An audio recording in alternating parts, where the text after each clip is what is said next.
में श्वेत क्रांति का जनक डॉक्टर वर्गीस कुरियन को कहा जाता है। जब हमारा देश आजादी के स्वतंत्र पराधीनता के बंधनों से मुक्त हुआ तो उस समय आप देखेंगे शुरुआत के 10-15 वर्ष यानी शुरुआत की प्रथम और द्वितीय पंचवर्षीय योजना में खाद्य सुरक्षा भारत के लिए सबसे बड़ी चुनौती थी और देश के प्रति नागरिक जो मिल्क की उपलब्धता थी वो 200 ग्राम मिल्क की उपलब्धता थी देश के प्रति नागरिकों, देश के प्रत्येक नागरिकों के बीच। ऐसे में डॉक्टर वर्गीस कुरियन ने इस संकल्प को पूरा किया कि वह भारत को दुग्ध उत्पादन के क्षेत्र में नंबर 1 देश पर लेके आएंगे, क्योंकि हमारे पास विश्व का सबसे बड़ा कैटल्स यानी पालतू पशुओं की सबसे बड़ी संख्या दुनिया में भारत के पास है। बफेलोस का नंबर तो इतना है देश के अंदर जितना हमारे आधे से आधा भी, हमारा 1/3 भी दुनिया के किसी देश के पास नहीं है।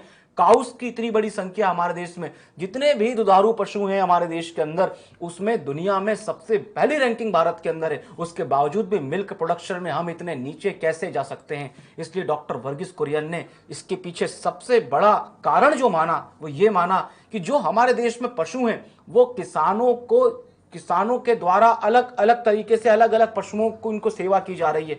यानी कोई संपन्न किसान है तो वो अपने पशुओं की अच्छे से सेवा कर सकता है, अपने गायों की भैंसों की अच्छे से सेवा कर सकता है, उन्हें अच्छा भोजन दे सकता है, उनको अच्छा स्वास्थ्य का ध्यान रख सकता है। किंतु जो गरीब किसान होगा, उसके पास जो 2 एकड़ 3 एकड़ 5 एकड़ जमीन वाला होगा, उसके गायों को भी देखें आप, उसके पशुओं को भी अगर आप देखें तो उसके पशु भी आपको कुपोषित देखने में कुपोषित लगेंगे। गाय देखोगे तो अलग ही लगेगा कि उनकी हड्डियां दिख रही हैं। ये डॉक्टर वर्गीस कुरियन ने इसको देश के ऊपर एक बड़े शर्म के रूप में माना और उन्होंने ये बोला कि जो किसानों का मिल्क प्रोडक्शन है इसको एक संगठित क्षेत्र में लाना चाहिए ताकि एक साथ डेयरी फार्मिंग की जा सके। इसलिए वहां पर अमूल का आनंद में जब उन्होंने प्लांट खोला तो वहां पर गुजरात के किसानों को आय के, अगर वहां पर ठीक है ड्राफ्ट इफेक्टेड एरिया है, गुजरात के आणंद में, महसाणा में आप देखेंगे, इवन वडोदरा में, अहमदाबाद में वार्षिक वर्षा 75 सेंटीमीटर के आसपास होती है। गुजरात के किसान कोई बहुत संपन्न किसान नहीं है, लेकिन वहां पर आय के वैकल्पिक रूप में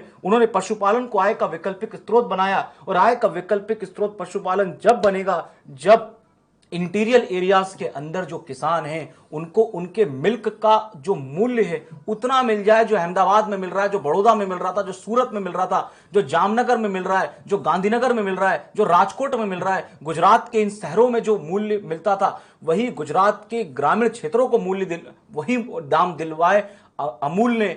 और उसके बाद अमूल के खुद के जो थे मिल्क के जो ट्रैक्टर्स वगैरह जो तो होते थे वहां पर जाया करते थे और उन्हीं गाड़ियों से किसानों को नगद मूल्य देकर किसानों से मिल्क लेकर उसको प्रोसेसिंग करके और फिर अमूल उसको देश में बेचा करता था, देश के अलग अलग हिस्सों में भेजा करता था। और देखते ही देखते भारत मिल्क प्रोडक्शन में कुछ ही वर्षों के में विश्व का नंबर 1 देश बन गया। उसके पीछे बहुत बड़े व्यक्ति का स्पिरिट था, उनका डिटर्मिनेशन था, उनकी इच्छा शक्ति थी इसके लिए भारत को इस क्षेत्र में नंबर 1 बनाने की, और वो थे डॉक्टर वर्गीस कुरियन। इसीलिए उन्हें भारत रत्न से सम्मानित किया गया डॉक्टर वर्गीस कुरियन को। और अमूल ने एक मॉडल पेश किया।